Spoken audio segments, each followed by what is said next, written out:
Olá a todos, como vocês estão? Espero que estejam todos bem, com saúde, estudando bastante, aproveitando bastante, trabalhando bastante. Então vamos seguir para mais uma aula dessa semana.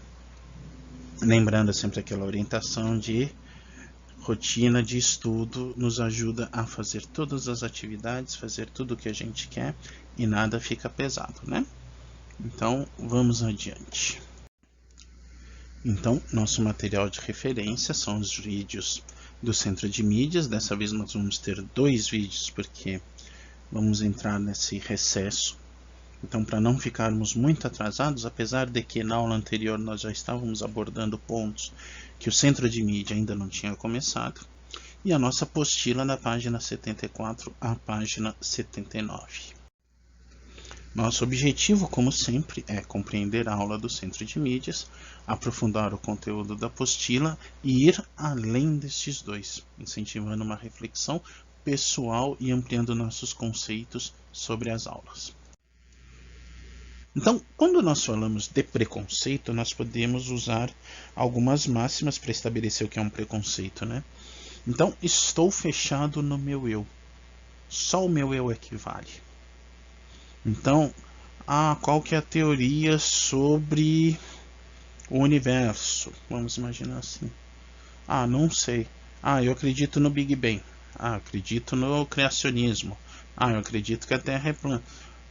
Eu me fecho no meu eu e eu não paro para ouvir nenhuma outra. Aqui é um cuidado. Preconceito é diferente da ciência nessa situação, nesse exemplo que eu estou dando. Porque eu citei o terraplanismo, mas uma coisa é eu estar preso num conceito de que a Terra é plana, outra coisa é eu me abrir e estudar este conceito. Então, por exemplo, criacionismo, Big Bang e outras coisas, você pode discutir num ponto de vista científico. Então, você pode fazer ciência com os dois. Então, eu posso ir explorando o conceito. No preconceito, não. Essa imagem elucida bem, estou preso, trancafiado no fundo da caverna. Então eu fico preso no que eu acho, por isso que eu sempre batia no pé com vocês, evitem o eu acho. Eu acho é a porta de entrada para o preconceito. Eu acho, não vou ouvir o outro porque eu acho isso aqui. Cuidado. Fico preso numa ideia inicial, em um pré-conceito, e eu não posso ser livre. Só sei que nada sei, estou preso na caverna. Então, é a ideia da ironia do Sócrates. Eu só posso conhecer, eu só posso saber o que é a verdade quando eu sei o que não é a verdade. Então, eu só sei o que vai ser a verdade quando eu deixo de lado o que eu penso que eu sei ser a verdade. Se eu não me engano, eu falei isso na aula anterior. O universo é muito maior do que nós. Então, é uma extrema arrogância pensar que um universo de tamanho praticamente infinito, praticamente atemporal, vai caber na cabecinha de um filho de Deus que vai viver no máximo 100 anos. Então, vamos imaginar, nunca saí de São Paulo, como é que eu vou conhecer todo o universo? Não, vou conhecer coisas. E vou mais conhecer quanto mais eu vou estudando, quanto mais eu vou conversando, quanto mais eu vou dialogando. Percebam que é o processo completamente inverso do preconceito. Preconceito, estou trancafiadinho aqui, estou vendo a sombra na caverna bonitinho e isto me basta. Então vamos começar entendendo, ou vamos reforçar a relação entre preconceito e alienação. Isso depois vai levar à ideia de ódio. Então, lembrando, quando a gente está falando de preconceito, a gente está falando de um conceito anterior a algo. Eu julgo sem conhecer. Qual que é o problema do preconceito? Qual que é o problema da alienação? Eu vou perder o sentido de mim, ou o sentido de si. Então, eu paro de me perceber como indivíduo dentro do preconceito e da alienação e começo a ser manipulado por alguma coisa. Pode ser uma paixão física, alguma situação assim, pode ser algo exterior. Então eu posso estar sendo movido pelo meu desejo, sei lá, de comprar um PlayStation, e eu fico cego a todo o resto, e falando que vai custar 6 pau, diz que já tá, tem gente anunciando a 10 mil, haja paixão, né? Então isso aí vai me cegar para todas as outras coisas. E eu fico cego para isso, eu não reflito se eu preciso ou não, se eu tenho dinheiro ou não, se todas aquelas situações de liberdade. Então eu fico focado em algo que está fora de mim e vai manipulando a minha escolha, o meu desejo. Se eu perco o sentido de mim mesmo, de eu mesmo, por consequência, eu vou perder do outro também. Eu deixo de perceber o outro enquanto indivíduo. Então eu deixo de perceber que o outro também possui as suas realidades e seus desejos. Eu perco essa visão de que o outro também tem isso tudo e começo a valer apenas a ideia que está me gerando um preconceito ou uma alienação e que eu estou buscando. Se eu não estou tomando decisões livres, então eu não tenho mais a minha liberdade. Então quem faz a minha escolha é qualquer um, menos eu mesmo. Olha o perigo disso aqui. Então se eu vou errar, se eu vou acertar, quando eu sou livre, a escolha parte do meu eu. Se eu vou dar com os burros na água, não tem problema, eu fiz a escolha. Liberdade. Ah, mas poxa, deu errado, mas foi fulano que escolheu, vou ver fulano que tal.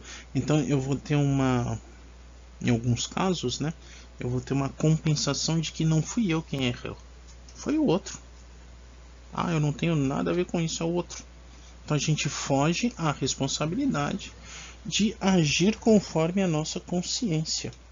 E se nós perdemos a nossa liberdade, aí nós já perdemos tudo. Se eu não tenho mais liberdade, eu não participo mais da vida política, porque não sou mais o meu eu escolhendo, são outros que escolhem por mim. Então como que eu posso dizer que eu participo da política desta cidade, se esta política não é feita de forma livre pela minha pessoa? Então percebe que eu estou preso a algo, eu estou eternamente preso a algo que não é a minha vontade. Então tem alguém me manipulando, seja esse preconceito, seja esta alienação. Uma forma muito, vamos dizer assim, comum da gente perceber uma tentativa muitas vezes disso é: não faça o que você quer, eu é que sei o que você quer. Então quando eu imponho a você uma situação, você deve fazê-la não porque você escolheu, não porque você acha que isto é o melhor, mas porque alguém mandou você fazer e ele está dizendo que dentro, e muitas vezes nem argumenta, né? Mas dentro dessa realidade ele falou, tá falando, você não tem direito de pensar nada, você tem apenas que ir engolindo isto a seco. E nós vamos perceber como que isso acontece na história. Então, uma situação que leva ao ódio a partir da própria alienação.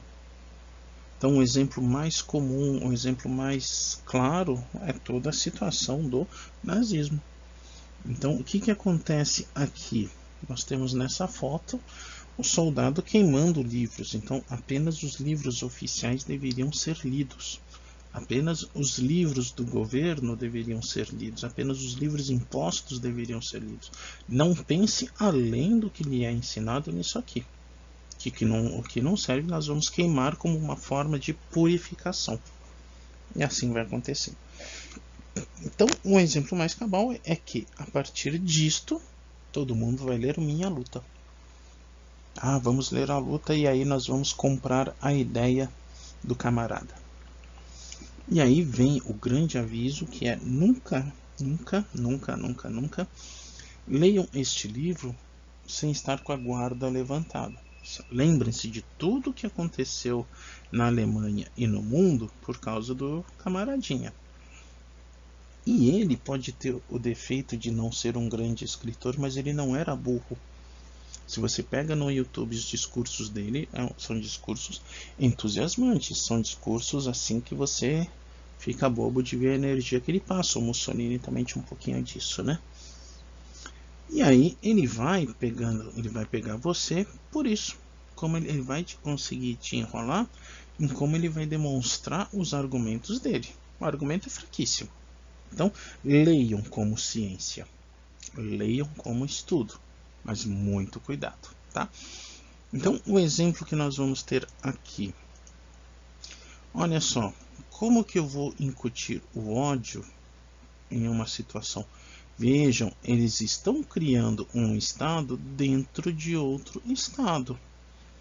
A preocupação desta raça aqui não é o bem do povo alemão, é em mandar dinheiro para Jerusalém construir o Estado de Israel. Percebe como ele vai usando a dialética para construir uma argumentação que vai levando ao ódio? E se eu não tenho o contraponto para parar e pensar, opa, não, mas isso não faz sentido, eu começo a comprar essa ideia. Mais para frente no livro ele vai falar assim, olha, eu visitei muitas fábricas depois que eu saí da prisão. Ele foi preso, né, no final da Primeira Guerra, mais ou menos. E lá eu percebi o seguinte, quem trabalhava era o proletário alemão. Os donos das fábricas não eram necessariamente alemães e eles não estavam preocupados em reestruturar o nosso país. Eles estavam muito mais preocupados em lucrar em cima do povo alemão. Temos que dar um basta nisso. Como que nós vamos dar um basta nisso? Trem da alegria para o campo de concentração. Outra forma, um Estado verdadeiramente germânico. Então eu começo a martelar isso. E se eu não tenho uma outra literatura para me dar o oposto, para me dar o contraponto, para me ajudar a pensar nisso, eu vou embutir o ódio. Facilmente eu construo o ódio. Eu vou te martelar 24 horas por dia que isto é ruim. Não há Cristo que aguente. Uma hora ele vai continuar, ele vai passar a aceitar isso porque ele não tem outro ponto de perspectiva. Então percebam o perigo disto. Então, há o perigo de como o ódio pode ser construído por esta situação.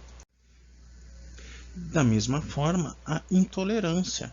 Então, nós percebemos nos slides anteriores que a intolerância ela vai ser fruto da alienação. Então, eu não estou agindo por minha vontade, eu estou seguindo uma ideia. Ah, me falaram que. Ah, é assim mesmo, isso aqui. Então, vem de fora uma ideia de que isso não deve acontecer. Eu posso ter um uso político, alguém pode estar se aproveitando desta situação para lucrar de alguma maneira, não sei como, mas há várias situações possíveis. Há uma imposição de ideias, se você não pensa como eu penso, você está errado. Opa, peraí. O Sócrates já nos mostrava que ninguém sabe a verdade absoluta desse mundo. Quanto mais eu sei que eu não sei, mais eu vou aprendendo. Percebe a diferença? A intolerância vai ser mais fruto de um preconceito. Eu vou julgar cada vez mais sem conhecer. Então eu nunca falei com aquela pessoa, mas eu acho chata. Preconceito. Aí depois você vai conversar, nossa, tinha outra imagem de você. Claro que tinha outra imagem, nunca conversou com a pessoa, né? Então percebe como isso atrasa a vida, como isso faz mal. Esse preconceito me impede de abrir com o outro. Ah, nunca vou conversar com aquele cara porque ele tem cara de ser metido. Ele parece ser chato. Olha aquela pose dele. Então, opa. Eu me fecho ao outro. Eu estou voltando para o fundo da caverna. Essa ideia aqui, ela sempre vai reaparecer. Igual o banquinho amarelo. Porque é uma situação constante. A gente volta lá pro fundão da caverna, nós viramos um Gollum novamente, precioso, precioso, precioso, e esquecemos deste mundo velho, esquecemos da beleza desse mundo. Ficamos obcecados por uma coisinha só, e preso aquilo ali a gente não vive mais, não é livre mais, fica escravo de uma ideia ou de uma situação.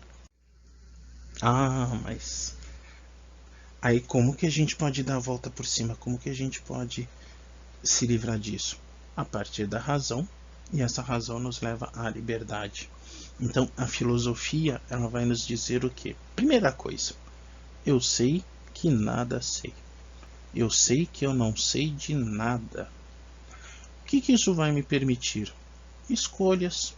Poxa, se eu não sei o que vai acontecer nessa situação, eu vou ter que fazer um julgamento se isso vai ser legal ou não. Se eu vou fazer um julgamento se isto vai ser legal ou não, eu estou fazendo uma escolha. Esta escolha é minha. Se der certo, se der errado, quem fez fui eu. Então, daqui a alguns anos, vocês vão começar a ter experiências que vocês vão dar risada porque não deu certo. Poxa, lembra aquela vez que a gente tentou ir pra praia num carro velho pra caramba, o carro quebrou na estrada e a gente não tinha como fazer o conserto e aconteceu isso e aconteceu aquilo, e aí todo mundo vai cair na gargalhada. Então, grandes histórias da vida de vocês vai se dar pelas burradas que a gente faz na vida, e eu me incluo nisso, entendeu? Eu quando eu tinha a idade de vocês, eu errei pra caramba, fiz burrada pra caramba. E mesmo assim estamos aqui firme e forte. De vez em quando eu lembro e dou umas risadas. Eu converso com o pessoal, dou risada. Então, do carro do meu amigo caindo aos pedaços, ele tentando fazer o seguro lá, e ele sai com a peça do carro escondido pro cara não ver, para ver se passava no seguro. É coisa ridícula, mas é escolha. Então, quando a gente faz a escolha, a gente percebe esse mundo. Então, quando a gente faz a escolha de, por exemplo, abrir a janela e olhar nesse outono, nesse inverno e ver cada dia lindo que a gente está tendo, é uma escolha. E aqui a filosofia ela vai dar a grande dica para a liberdade do indivíduo: conhecer tudo. O grande profissional, independente da carreira que você for escolher seguir, o grande profissional é aquele que vai estar sempre buscando conhecer tudo. É aquele que vai ampliar o leque, não só naquilo que lhe é próprio, mas aquilo que está além. Então, vamos imaginar um grande arquiteto, ele pode se inspirar, por exemplo, os orientais principalmente, no bambu, numa folha, numa situação XY, e vão criando obras diferenciadas. Então prestem atenção que as pessoas que têm um relativo sucesso na sua área, elas pensam fora da caixinha. Elas vão estar antenadas a várias situações e dentro dessas várias situações, elas vão aplicar isso naquilo que elas escolhem. Então nunca se conformem só com uma via. Então a filosofia vai dizer assim: olha, você quer conhecer a verdade? Essa verdade está em todas as coisas. Quanto mais você estudar, quanto mais você conhecer, mais você vai chegar lá. Então não aceitem só um caminho. Aceitem todos. Então a filosofia vai dizer: não leia só um autor. Leia todos. Leia 5, 10, 15, 20. Quantos você conseguir. Eu não concordo com a ideia desse filósofo aqui, não sei o quê. Beleza, é uma escolha sua. Mas por que você não gosta? Você já leu para entender por que você não gosta? Não li. Opa, voltou para o fundo da caverna. Eu não gosto porque eu não concordo com a ideia XYZ. Opa, escolha, você está livre. Percebe a diferença? E aí na sugestão vai ficar bem nítido. Essa aí eu não vou dar spoiler, a gente já está chegando. Só para fechar, então essa escolha, essa verdade vai me conduzir a uma vida moral, a uma vida ética. Eu quero o que for melhor para a minha pessoa. Se eu quero o melhor para o meu eu, passa pelo eu do outro. A vida feliz, que nem diria o Aristóteles. Então eu quero ser feliz nessa vida, quero ser feliz neste mundo. Percebo que a minha felicidade passa pela felicidade do outro. Então, quanto mais eu ajudo a conservar essa cidade, mais o outro também vai querer. Ou, se eu quero mudar esse país, eu não tenho poder de fazer muita coisa, mas, por exemplo, posso dar bom dia para o motorista do ônibus. Já pararam para pensar em que este ato pode desencadear na vida do pessoal que pega a linha? Então todo mundo 6 da manhã, emburrado lá, o ônibus cheio, indo para o trabalho, não sei o que, entra você e dá bom dia. O pessoal já olha, opa, por que ele está feliz assim? O que aconteceu isso aí? Leva a reflexões. Então se a pessoa está nessa busca da liberdade, ela vai levar a outras reflexões. Estou viajando um pouquinho na maionese, mas grandes atitudes começam com um pequeno passo. E aí, se vocês forem procurar vida de empreendedores, vida de pessoas famosas, aqui, começa com um pequeno passo. Então tenham sempre isso em mente. Não se fechem a conhecer nada. E quanto mais vocês conhecerem, mais nós vamos chegar no negócio aqui do lado, que é a sabedoria. Então, um indivíduo sábio, ele sabe que ele não sabe, mas ele não se furta de conhecer cada vez mais. Então, ele percebe a resiliência. Então, eu não preciso sair desesperado para fazer tudo certo da primeira vez. A gente vai errar e vai errar pra caramba. Então a gente vai jogar bola, até acertar no gol, a gente vai errar, chutar a bola lá no meio do mato pra caramba. Até fazer uma cesta no basquete nós vamos errar pra caramba. Então não ter essa vergonha de errar. Então, por exemplo, nós estudantes, este é o momento de errar. Uma conta dá errado agora, perfeito. Agora uma conta dá errado quando você é arquiteto ou engenheiro, vai desabar tudo e aí você vai passar no RH, pegar aquela conta maneira, isso se você não for preso por alguém que estava dentro do prédio. Percebe a diferença do momento em que você pode errar e aprender com o erro? O erro ensina muito mais do que o acerto. A sabedoria me conduz a uma vida política. Começo a perceber o outro e percebo esta interação. Sabedoria me faz buscar a verdade e ela me leva a uma constante reflexão. Então o sábio nos filmes está sempre quietinho lá, reflexivo e tal, porque ele está a todo instante pensando e repensando. Eu não sei tudo, poxa, vamos pensar sobre este tema. E aí tem uma frase atribuída ao Confúcio aqui, óbvio, puxando brasa pro lado sério da coisa. A filosofia ocidental não entende a filosofia oriental como filosofia de fato, no rigor científico. É interessante como pensamentos que nos levam a pensar, redundante, né, de novo, mas como rigor científico não necessariamente, mas podemos aprender com Confúcio. Então como que eu vou ganhar sabedoria? Primeiro, reflexão, opa, olha aqui que a gente já colocou na sabedoria. Segundo, por imitação, busca da verdade, conheço a verdade, eu vou seguir esta verdade. Então eu sei o que é moral, eu sei o que é ética, eu sei o que é vida política. Quanto mais eu vou imitando estas coisas boas, mais fácil vai sendo. E a terceira, por experiência. É o mais amargo, mas vai render boas histórias para o churrasco de fim de semana também. Apanhar não é legal, mas enfim. E aqui uma frase do Pequeno Príncipe. Quem não leu, a gente sempre sugere, leia, leia, leia.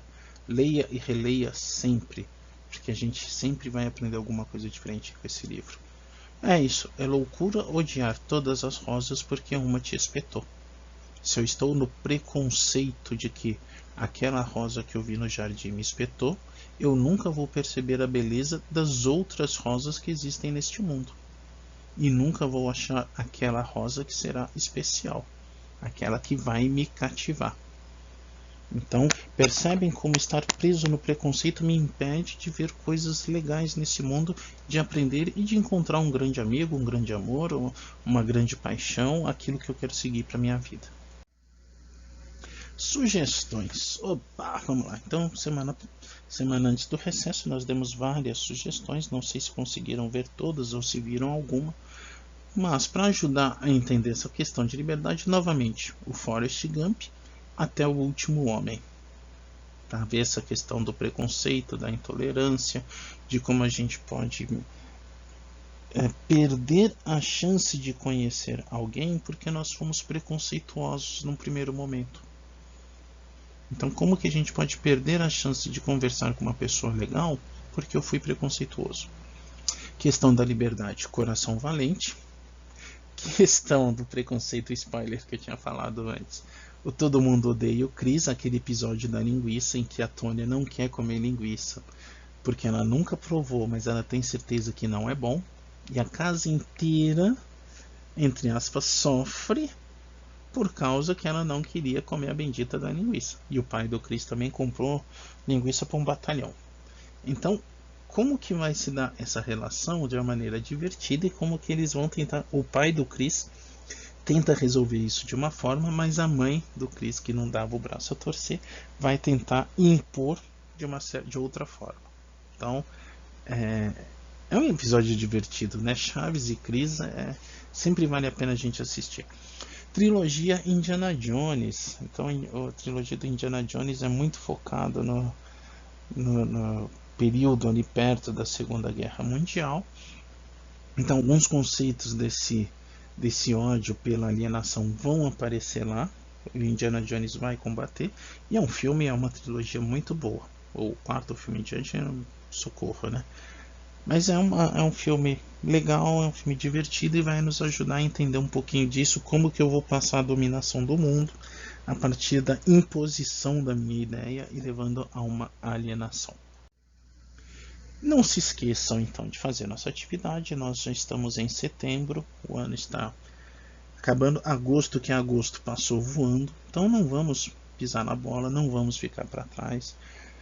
Vamos dar aquele último gás, aquele último esforço porque tá aí, né?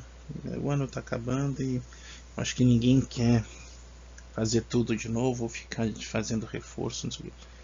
Então, coragem, eu sei que tem hora que é difícil, mas faz parte da vida, né?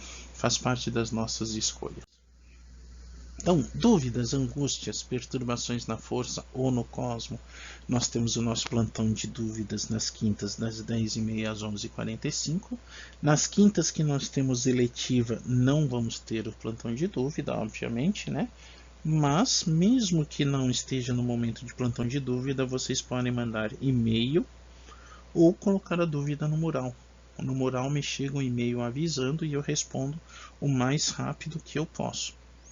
Então aqui ainda está o do 27 de agosto, esqueci, foi falha minha, mas isso permanece. Então não tenham medo de perguntar, não tenham medo de tirar as suas dúvidas. Ok, senhores?